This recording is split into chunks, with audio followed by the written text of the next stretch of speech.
Doctor Arup Kumar নাথদেৱ এগৰাকী বিশিষ্ট ইউৰলজিষ্টেই নহয়, তেখেত মানৱ বিৰোধী চিকিৎসক, এগৰাকী মানৱ বিৰোধী ব্যক্তি, প্ৰকৃতাৰ্থত ভাল মানুহ। সকলোৱে জানে এজন ভাল মানুহ জীৱিত নাথাকক লাগিলে তেওঁ কামবোৰ ভাল হ'বই। ছাৰ যিহেতু এজন ভাল মানুহ আৰু এগৰাকী ষ্টুডেণ্ট হিচাপেও ছাৰ যথেষ্ট মেধাৱী আছিলে। সামাজিক বহু চোকা মানুহ বিভিন্ন বৃত্তিত পোৱা যায়, মেধাৱী প্ৰতিভা থকা, কিন্তু ছাৰৰ কি আছে, সামাজিক দায়বদ্ধতা আছে। আটাইতকৈ যিটো প্ৰয়োজনীয় বস্তুটো হৈছে ছাৰৰ সামাজিক দায়বদ্ধতা আছে, মানুহৰ প্ৰতি টান আছে। দুখীয়া দৰিদ্ৰ আৰ্তজনৰ বিপদত পৰিলে ছাৰৰ আত্মাই কাৰণে ছাৰে সহায় কৰিবলৈ আগবাঢ়ি আহে। ইয়াতে আমাৰ চিকিৎসা পৰামৰ্শৰ বাবে বিভিন্ন কাৰণত আজি আহি ইয়াতে সমবেত হোৱা, লগতে আজি গহপুৰ জিলা সাংবাদিক সন্থাৰ বিষয়ববীয়াসকল ভাস্কৰজ্যোতি ভূঞা, মোৰ সদৌ সাংবাদিক সন্থাৰ উপসভাপতি ভুৱন শইকীয়া ডাঙৰীয়া, তেখেত মোৰ ফ্ৰেণ্ড ফিলচফাৰ গাইড বুলি ক'ব লাগিব।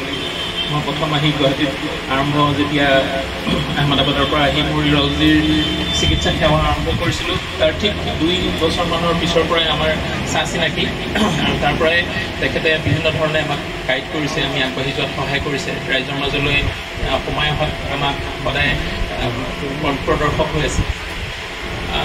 যোৱা যি ঠিক 13 বছৰমানেই হ'ল চিকিৎসা সেৱা উত্তৰ পূৰ্বাঞ্চলত ইউৰলজি বিষয়ৰ চিকিৎসা সেৱা আৰম্ভ কৰা।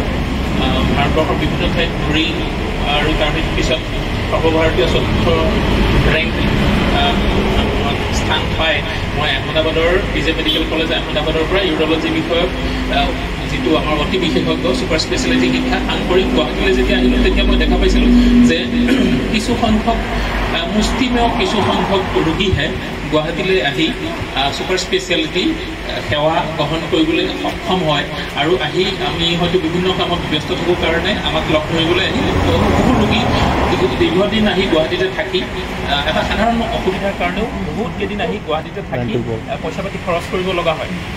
গতিকে তেতিয়াই ঠিক 6 মাহমান যোৱাৰ পিছতেই মই মনস্থ কৰিলোঁ যে অসম তথা উত্তৰ পূৰ্বাঞ্চলৰ বিভিন্ন পিছপৰা অঞ্চললৈ গৈ সেই ঠাইতে মই যদি চিকিৎসা সেৱা স্থানীয়ভাৱে মই দিবলৈ আৰম্ভ কৰোঁ, তেতিয়াহে মই একচুৱেলি মোৰ সেই উচ্চ শিক্ষাৰ এটা ৰাইজৰ কামত আহিব, আৰু মই নিজেও মোৰ সেই যি অত্যাধুনিক শিক্ষা মই তাতে শিকি আহিছিলোঁ তাৰ দ্বাৰা ৰাইজৰ কিছু সহায় কৰিবলৈ সক্ষম হ'ম। গতিকে তেতিয়াৰ পৰাই মই ইয়াৰে লখিমপুৰ, ইটানগৰ, পাছিঘাট আদি একদম ভিতৰুৱা অঞ্চলত গৈও ৰোগী চোৱা আৰম্ভ কৰিছিলোঁ, এই পাৰে উত্তৰ পাৰে, আৰু সিফালেদি বিভিন্ন ৰাজ্যত গৈ অসম তথা উত্তৰ পূৰ্বাঞ্চলৰ, কাৰণ নিউৰলজিষ্টৰ সংখ্যা একেবাৰে তাকৰ আছিলে। কিডনীৰ ৰোগ বা কিডনী প্ৰষ্টেট, ব্লাডাৰ আদিৰ পাথৰৰ সমস্যা, কেঞ্চাৰৰ সমস্যা, কিডনী বিকল হোৱা আদিৰ ৰোগী দিনক দিনে বাঢ়ি অহা পৰিলক্ষিত হ'ল। গতিকে এই তেনেকৈ যেতিয়া মই ৰোগীৰ মাজলৈ আহিলোঁ, খুব ভাল লাগিল, বহু ৰোগীক সহায় কৰিবলৈ সক্ষম হ'লোঁ। যোৱা 10 বছৰৰ এই পৰিক্ৰমাৰ পিছত দেখা গ'ল যে বহু ৰোগী তথাপিও কিন্তু বাহিৰলৈ যায়, কিয় আমি একটা ছত্ৰছায়াত গোটেইখিনি ৰোগৰ আমি চিকিৎসা কৰিবলৈ সক্ষম হোৱা নাছিলোঁ গুৱাহাটীত। তেতিয়াই মই মোৰ সহকৰ্মী ইউৰলজিষ্টসকলৰ লগ লাগি আমি উত্তৰ পূব ভাৰতৰ 1খন কিডনী হস্পিটেল তথা ভাৰতবৰ্ষৰ 5খন কিডনীৰ হস্পিটেল, য'ত অকল কিডনী বা ইউৰলজি বিষয়কহে ট্ৰিটমেণ্ট হয়, তেনেকুৱা এটা অনুষ্ঠান আমি গুৱাহাটীৰ সমীপৱৰ্তী খুব এনেধৰণৰ এটা সেউজীয়া পৰিৱেশত আমি আৰম্ভ কৰিলোঁ যোৱা বছৰ ছেপ্টেম্বৰ মাহত, অসম তথা উত্তৰ পূৰ্বাঞ্চলৰ ৰাইজৰ আশীৰ্বাদ আৰু মোৰ শুভাকাংক্ষীসকল বা সকলোৰে মোৰ আশীৰ্বাদত। তাৰপিছত হস্পিটেলখন হোৱাৰ পিছত মই আকৌ যেনেকৈ মই উত্তৰ পূৰ্বাঞ্চললৈ বিভিন্ন জেগালৈ আহিছিলোঁ, যেনেকৈ লখিমপুৰ, পাছিঘাট, অৰুণাচল চববিলাক লাহে লাহে বন্ধ কৰিব লগা হ'ল, কেলৈ তাত মই ব্যস্ত হৈ গ'লোঁ। কিন্তু দেখিলোঁ যে নহয়, যদি আমি ৰাইজৰ মাজলৈ নাহোঁ তেতিয়াহ'লে বহু ৰোগ ৰাইজৰ যিটো সজাগতা থাকিব লাগে, সচেতনতা থাকিব লাগে, তাৰ কিছু অভাৱ থাকে, আৰু আমি বিভিন্ন কামত ব্যস্ত হৈ থাকোঁ। বিভিন্ন কামত ব্যস্ত হৈ থকাৰ কাৰণে আমি নিজৰ স্বাস্থ্যটোৰ যতন লোৱাটো আমি সদায় পিছফালে ৰাখি থওঁ। আমি বছৰত এবাৰ নিজৰ স্বাস্থ্যটো পৰীক্ষা কৰিব লাগিব। আমাৰ ওচৰলৈ এতিয়া এজন যুৱক আহিছিলে, তেওঁৰ কিবা এটা কাৰণত এটা সৰু অস্ত্ৰোপচাৰ লাগিব। তেওঁ কৈছে যে নাই, মোৰ আগতে কিবা এটা দুৰ্ঘটনাও হৈছিল, তাৰ কাৰণেও কিছু অস্ত্ৰোপচাৰ হৈছিলে, এটা অস্ত্ৰোপচাৰ লাগিব। তো বহুত দুখত কৈছে যে ইমানবিলাক অস্ত্ৰোপচাৰ কৰি থাকিব লগা হৈছে, এতিয়া মই কি কৰিম। বোলে তেওঁ বাইক চলাইছিলোঁ, বাইকখন আপুনি কিমানবাৰ ছাৰ্ভিচিং কৰাইছে? বছৰত 4 বাৰ। আপোনাৰ শৰীৰটোৰ যত্ন কেইবাৰ লৈছে বছৰত? নাই। গতিকে শৰীৰটো হ'ল আটাইতকৈ আমাৰ প্ৰয়োজনীয় আৰু অতি দৰকাৰী। তাত এবাৰ বেমাৰ হোৱাৰ পিছত আপোনাৰ কষ্ট বহুত বেছি হ'ব, আপোনাৰ অৰ্থনৈতিকভাৱে আপুনি ভাগি পৰিব বা গোটেই পৰিয়ালটোৰ কাৰণে। আৰু এনে কিছুমান বেমাৰ আছে যিটো হয়তো আমি ভাবোঁ যে কেঞ্চাৰ ৰোগী এজন অহাৰ লগে লগে যে কেঞ্চাৰ হ'ল মানে তেওঁ মৰিবৰ কাৰণে ৱেইট কৰি আছে, কিছুদিন পিছত তেওঁ ঢুকাব, তেনেকুৱা একো কথা নাই। আমি যদি প্ৰথম অৱস্থাত ধৰা পেলাব পাৰোঁ, আজি এজন ৰোগী আমি ধৰা পেলালোঁ, তেওঁক হয়তো যদি আজি ধৰা নেপেলালোহেঁতেন 3 মাহ পিছত তেওঁৰ কেঞ্চাৰটো আমি ট্ৰিটমেণ্ট কৰিব পৰা পিছৰ পৰ্যায়লৈ গুচি গ'লহেঁতেন। কিন্তু আজি আমি ধৰা পেলালোঁ, আমি তেওঁক এতিয়া অপাৰেশ্যন কৰি দিলে সম্পূৰ্ণভাৱে সুস্থ হৈ যাব। আমাৰ ৰাইজৰ ওচৰলৈ অহাৰ আটাইতকৈ মূল মন্ত্ৰটো হ'ল সেইটোৱে যে আমি বেমাৰটো হোৱাৰ আগৰ পৰ্যায়ত ধৰা পেলাব লাগে।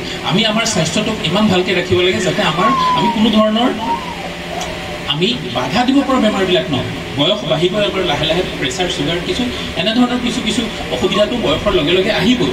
কিন্তু আমি যদি স্বাস্থ্যটো পৰীক্ষা কৰোঁ, আমি এই বেমাৰবিলাক যদি প্ৰথম অৱস্থাত ধৰা পেলাব পাৰোঁ, মই যেনেকৈ ক'লোঁ যে আমি কেঞ্চাৰ ৰোগো সম্পূৰ্ণৰূপে নিৰ্মূল কৰিব পাৰোঁ। এতিয়া এজন ৰোগী আমাৰ ওচৰত আহিলে, তেওঁৰ পাথৰ এটা আছিলে, ঔষধ খাই দীঘলীয়াকৈ গাঁৱতে স্থানীয়ভাৱে উপলব্ধ কিবা এটা ঔষধ খাই পাথৰটো ওলাই গ'লে।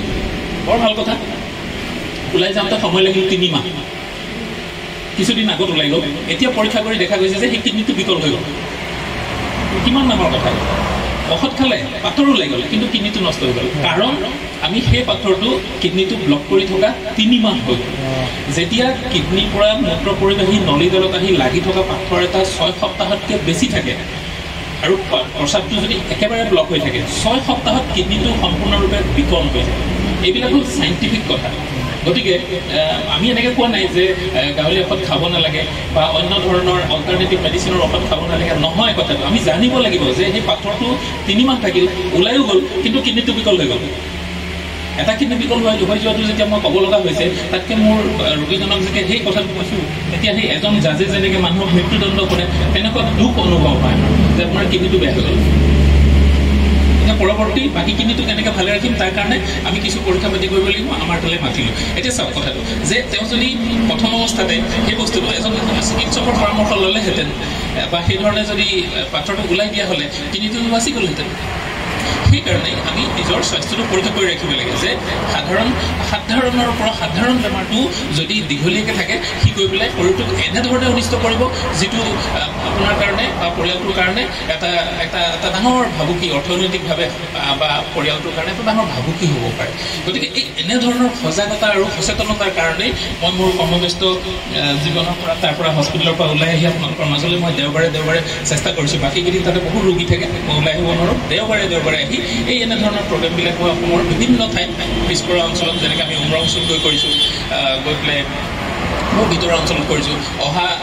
অহা দেওবাৰৰ পিছৰ দেওবাৰে আমি গৈ আকৌ নাজিৰাত কৰিম। তাৰো আমাৰ বিধায়ক ডাঙৰীয়া আমাক আহ্বান কৰিছে, আমি তাতেও গৈ এনেধৰণৰ কৰিম। আৰু মই আশা কৰিম যে এনেধৰণৰ আমাৰ যিটো প্ৰচেষ্টা, তাৰ দ্বাৰা যথেষ্ট ৰোগ, আজি যেনেকৈ এজন ৰোগীক আমি ধৰা পেলালোঁ যে তেওঁ গৈ যদি আজি সোনকালে ট্ৰিটমেণ্টটো নকৰে, সেইটোৱে গৈ হয়তো কৰ্কট ৰোগ হৈ তেওঁলোকৰ খৰচো বহুত বেছি হৈ যাব আৰু হয়তো ভালো নহ'ব পাৰে বা জীৱনৰ প্ৰতি ভাবুকি আহিব পাৰে। এই এনেধৰণৰ সজাগতাবিলাক সৃষ্টি কৰি ৰাইজক নিজৰ স্বাস্থ্যটোৰ প্ৰতি যতন ৰখাৰ কাৰণে, এই সচেতনতাটো আনিবৰ কাৰণেই আমাৰ এই প্ৰচেষ্টা। আৰু লগতে মই মোৰ একদম অন্তৰৰ পৰা মই ভূঞা ডাঙৰীয়া, শইকীয়া ডাঙৰীয়াক মই মাত্ৰ 2 মাহ আগতে পাইছিলোঁ। আমি মাজুলী তেনেধৰণৰ এটা কেম্প কৰি উলটি আহি থাকোঁতে তেওঁৰ তাতে মই অহা যোৱা ইফালেদি কৰিলে, তেওঁলোকৰ তাতে মই সদায় খোৱা বোৱা কৰোঁ। আগতে ঘৰত কৰিছিলোঁ আৰু এতিয়া তেওঁ ধুনীয়া হেৰিটোত কৰোঁ, অনুষ্ঠানটোত কৰোঁ। আৰু তেতিয়াই ক'লে যে গহপুৰলৈ আহিব লাগে। মই নিশ্চয়কৈ আহিম, সময় সুবিধা হ'লে। আজি আহিবলৈ পাইছোঁ, নিজকে একদম কৃতাৰ্থ মানিছোঁ। আৰু ধন্যবাদ দিব পৰাও মই ভাবিছোঁ সেইটোও বহুত সৰু হ'ব যে আজি এনেকুৱা ধৰণৰ মোক এটা সুবিধা কৰি দিয়াৰ কাৰণে